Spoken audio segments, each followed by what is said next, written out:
कबीरा। भक्त प्रहलाद पियले पियली सबरी नीरा।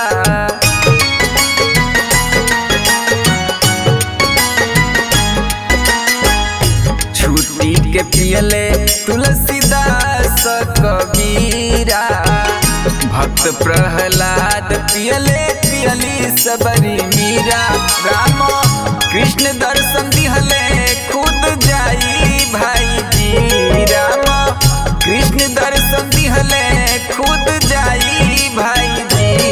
पील पील हरि नाम के दवाई भाई जी। पीला पीला हरि नाम के दवाई भाई जी।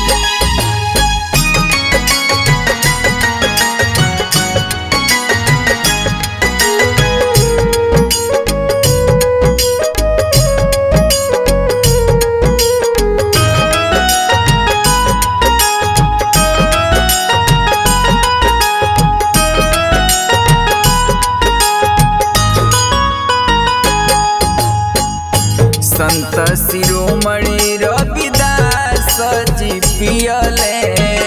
मरा मरा कहत वाल्मीकि जी खिलले।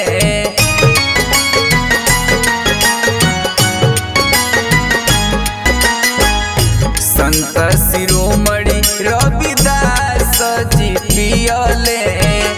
मरा मरा कहत वाल्मीकि जी खिलले। गईले ब्रह्म समान उ कहाई भाई जी। गईले ब्रह्म समान उ कहाई भाई जी।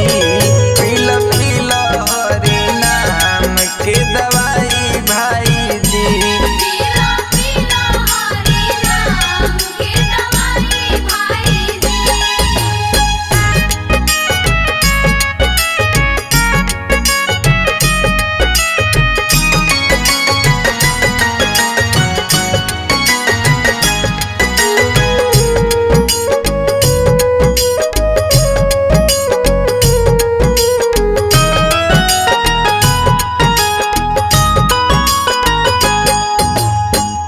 माता अनसुईया पियली नेहिया लगाई।